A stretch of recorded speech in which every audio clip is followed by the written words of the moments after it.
السلام علیکم ورحمۃ اللہ وبرکاتہ نحمدہ ونصلی علی رسولہ الکریم اما بعد فاعوذ باللہ من الشیطان الرجیم بسم اللہ الرحمن الرحیم۔ صحیح بخاری کلاس میں ہمارے بڑے شیخ جو ہیں رئیس الجامعہ محمد ابراہیم بن بشیر الحسینوی صاحب اصل میں صحیح بخاری تو وہی پڑھائیں گے، تو میں ان کے ساتھ کچھ معاونت کروں گا آخری جلد میں، یعنی کہ آخری جلد میں کچھ کتابیں میں بھی ان کے ساتھ اپنا سبق یاد کر کے آیا کروں گا اور سنایا کروں گا۔ تو صحیح بخاری کے متعلقہ دو چیزیں ہیں جو کہ ہمیں ہمارے استاد محترم عبداللہ امجد چھتوی صاحب رحمۃ اللہ علیہ اور ابو نعمان بشیر صاحب حفظہ اللہ تعالیٰ نے ہمیں دو چیزیں تیار کروائی تھی، ایک تھے امام بخاری کے حالات اور ایک تھا صحیح بخاری کا تعارف۔ تو امام بخاری کے حالات پر مختصر مگر جامع انہوں نے ہمیں لکھوایا تھا، اور اسی طرح صحیح بخاری کا تعارف اس انداز سے کروایا تھا کہ صحیح بخاری کتاب الوحی سے لے کر کتاب التوحید تک مکمل تعارف لکھوایا تھا ہمیں استاد محترم نے۔ تو میں بھی چاہتا ہوں کہ اور اسی طرح استاد محترم محمد عبداللہ امجد چھتوی صاحب رحمۃ اللہ علیہ رحمتاً واسعہ، انہوں نے صحیح بخاری کے متعلقہ شروع میں بڑی ہی دقیق چیزیں اور یہ چیز بیان کی کہ صحیح بخاری جو ہے مخالفین کی نظر میں یہ بہت اہم چیز ہوتی ہے کہ یہ وہ ایسی کتاب ہے جس کو دیوبند بھی مانتے ہیں، جس کو یعنی کہ تمام مسالک مانتے ہیں، تو پھر اختلاف کیوں؟ صحیح بخاری نصاب کی کتاب ہے، صحیح بخاری ہمارے ایمان کی کتاب ہے، ہمارے مسائل کی کتاب۔ تو سب سے پہلے صحیح بخاری لکھنے والے امام بخاری رحمہ اللہ ہیں، ان کا مختصر تعارف آپ کے سامنے بیان کرتے ہیں۔ سب سے پہلے ہے نام و نسب۔ نام ان کا محمد بن اسماعیل تھا، مکمل نام و نسب لکھیں، محمد بن اسماعیل بن ابراہیم بن مغیرہ، محمد بن اسماعیل بن ابراہیم، محمد بن اسماعیل بن ابراہیم بن مغیرہ، محمد بن اسماعیل بن ابراہیم بن مغیرہ بن بردوہ جوفی بخاری رحمت اللہ علیہ۔ لکھ لیا آپ نے؟ محمد بن اسماعیل، جلدی لکھا کریں نا، محمد بن اسماعیل بن ابراہیم بن مغیرہ بن بردوہ، آگے جوفی اور بخاری۔ اب ان کی کنیت کیا ہے؟ ابو عبداللہ۔ امام بخاری رحمہ اللہ کی کنیت ابو عبداللہ ہے، لقب امیر المومنین فی الحدیث، لقب امیر المومنین فی الحدیث۔ آگے لکھیں ولادت، امام بخاری رحمہ اللہ کی ولادت امام موصوف 13 شوال 194 ہجری کے مطابق، امام موصوف 13 شوال 194 ہجری کے مطابق 21 جولائی 810 عیسوی کو بعد از جمعۃ المبارک بخارا شہر میں پیدا ہوئے۔ امام موصوف 13 شوال 194 ہجری کے مطابق 21 جولائی 810 عیسوی کو بعد از جمعۃ المبارک بخارا شہر میں پیدا ہوئے۔ اس کا حوالہ کیا ہے جو باتیں لکھ لی ہیں؟ سیر اعلام النبلاء، بحوالہ سیر اعلام النبلاء، جلد نمبر 12 صفحہ نمبر 392 391۔ یہ باتیں کہاں لکھی ہیں؟ سیر اعلام النبلاء، جلد نمبر 12 صفحہ نمبر 392 391۔ اور اسی طرح عتیق کے بیٹے ابن عتیق فرماتے ہیں، ابن عتیق فرماتے ہیں کہ امام بخاری نے اپنی یہ تاریخ پیدائش اپنے والد کے ہاتھ کی لکھی ہوئی دکھلائی۔ ابن عتیق کیا فرماتے ہیں کہ امام بخاری رحمہ اللہ تعالی نے اپنی یہ ولادت یعنی کہ اپنی تاریخ پیدائش اپنے والد کے ہاتھ کی جو انہوں نے لکھی تھی وہ ہمیں دکھلائی۔ کہاں لکھا ہے؟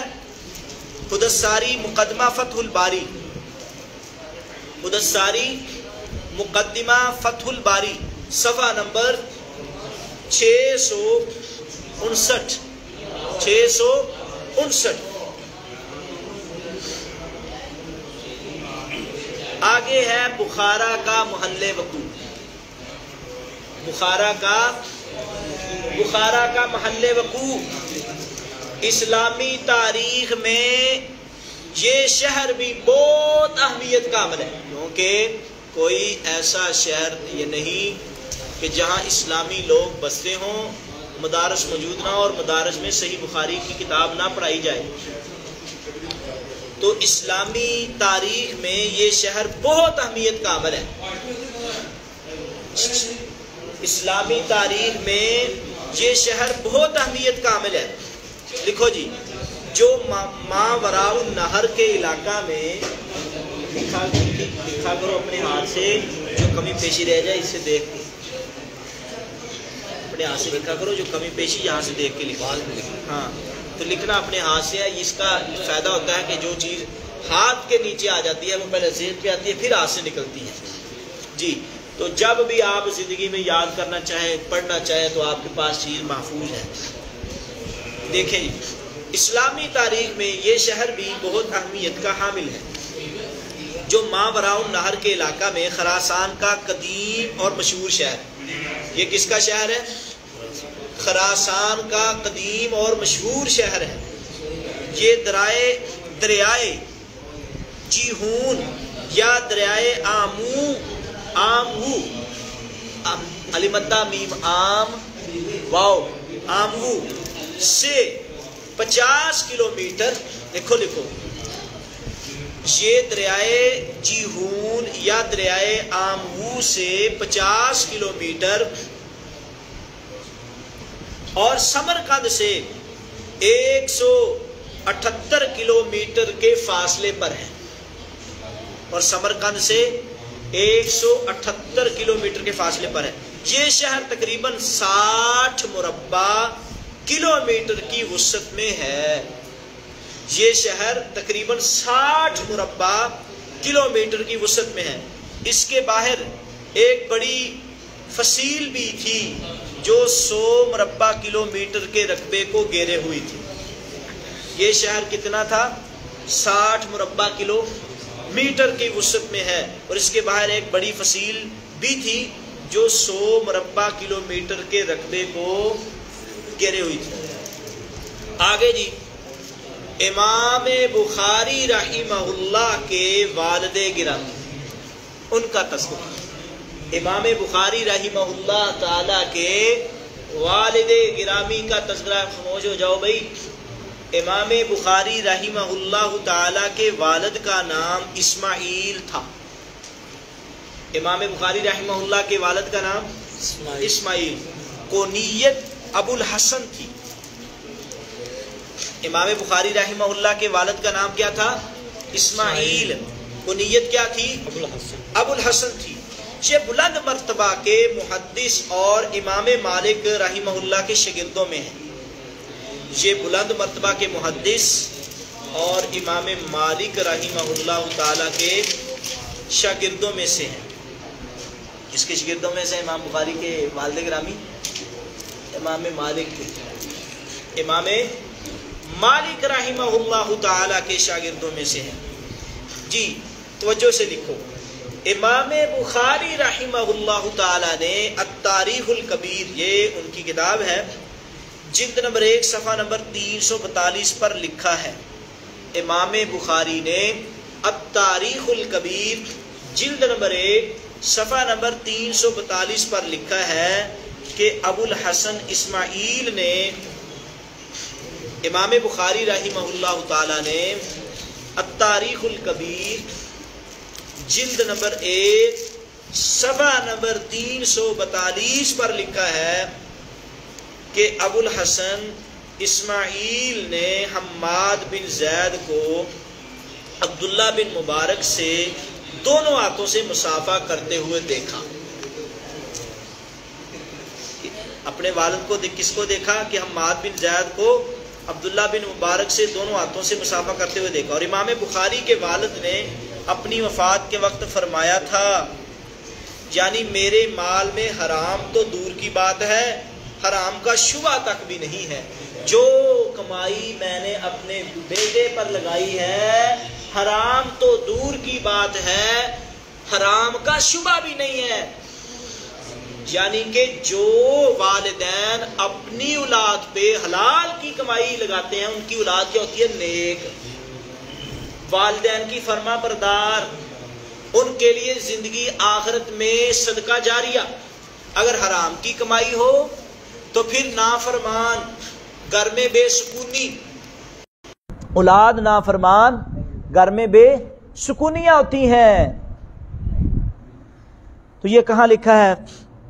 خود الساری مقدمہ فتح الباری 669 میں، صفحہ نمبر 669 میں خود الساری مقدمہ فتح الباری صفحہ نمبر 669 پہ یہ بات لکھی ہے.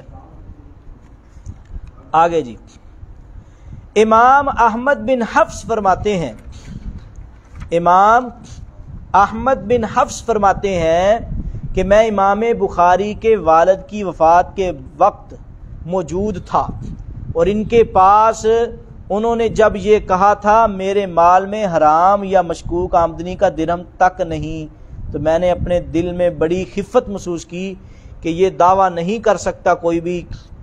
یہ قصہ سننے کے بعد امام بخاری نے فرمایا آدمی عمر بھر کی نسبت موت کے وقت زیادہ سچا ہوتا ہے.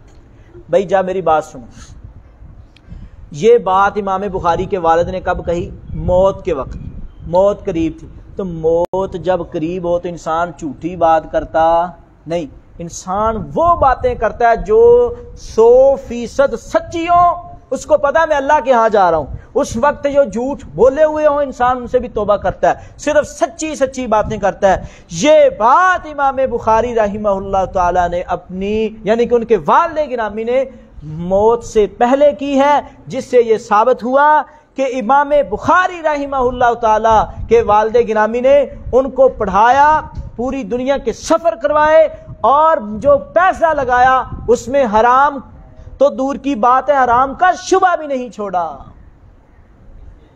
اگر چاہتے ہو کہ آپ کے بیٹے محدث بنے، آپ کے بیٹے فقیہ بنے، آپ کے تابع دار بنے اور آپ کو مانے، مر جانے کے بعد آپ کے لیے دعا کریں، آپ کے لیے صدقہ جاریہ بنے، تو زندگی میں ان کو حرام کی بجائے حلال کما کر کھلائیں. اللہ کی قسم اللہ کی مدد ہوگی، آپ کے بیٹے فرما بردار ہوں گے، نمازی ہوں گے، تہجد گزار ہوں گے، اور اگر آپ کوشش کرتے ہیں تو محدث بنیں گے جو قیامت تک کے لیے نہیں بلکہ ہمیشہ ہمیشہ تک کے لیے آپ کے لیے صدقہ جاریہ ہوں گے.